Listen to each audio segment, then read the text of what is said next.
Bismillahirrahmanirrahim. Assalamualaikum warahmatullahi wabarakatuh.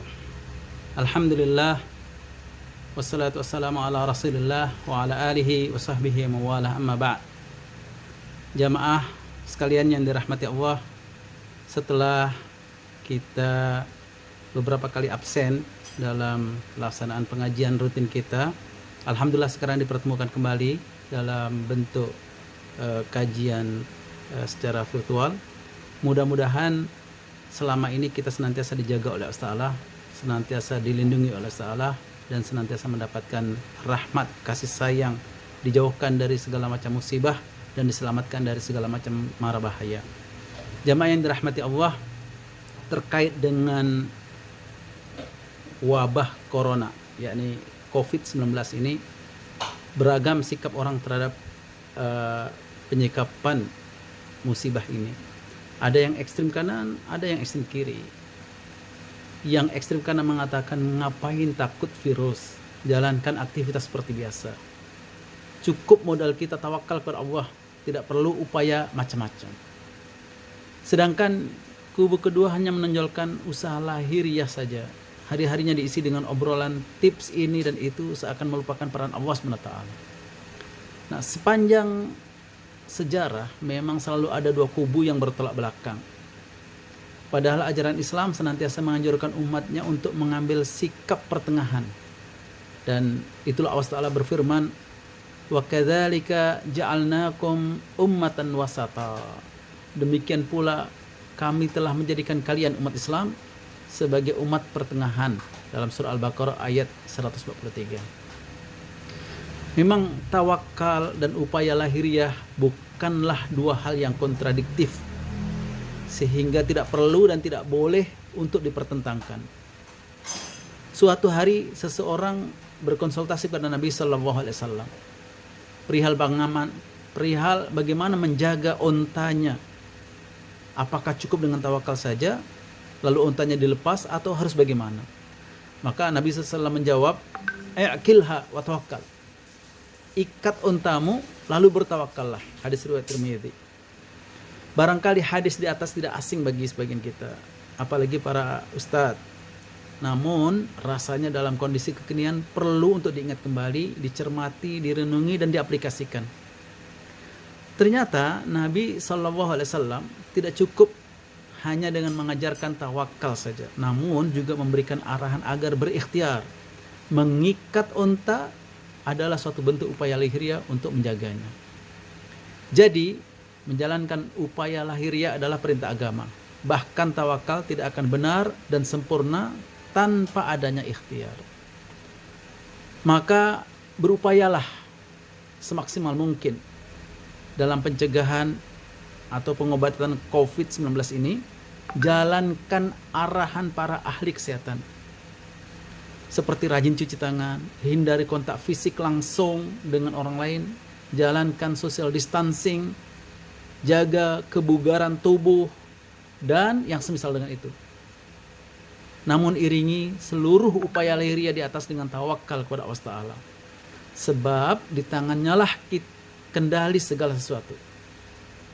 Jika terpaksa harus keluar rumah, jangan lupa membaca doa keluar rumah, sembari menanamkan keyakinan tentang dahsyatnya perlindungan dari Allah SWT.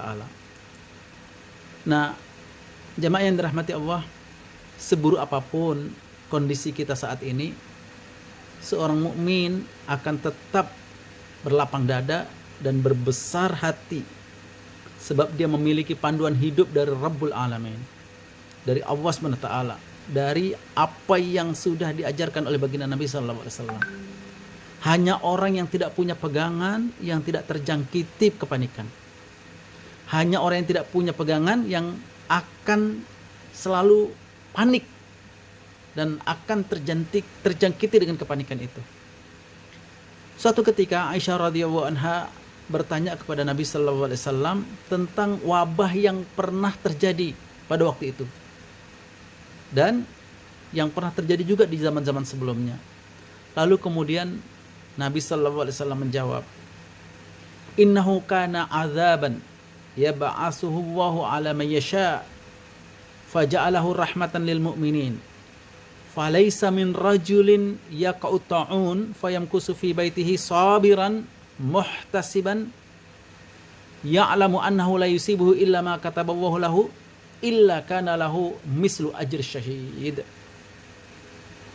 Sesungguhnya wabah adalah azab yang ditimpakan Allah kepada siapapun yang dikehendakinya.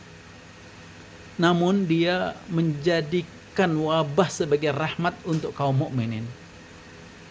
Saat terjadi wabah, siapapun yang berdiam di rumahnya dengan penuh kesabaran dan berharap pahala dari Allah, karena ini merupakan cobaan ujian dari Allah, sambil meyakini bahwa dia tidak akan terkena sesuatu kecuali yang telah ditakdirkan oleh Allah, orang yang seperti itu pasti akan mendapatkan pahala seperti orang yang syahid.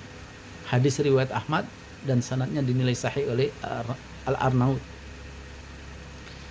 Hadis di atas menjelaskan 4 kriteria yang apabila dipenuhi maka seseorang akan mendapatkan pahala syahid. Pertama, berdiam di rumah sebagai salah satu upaya agar tidak tertular wabah dan tidak juga menulari orang lain.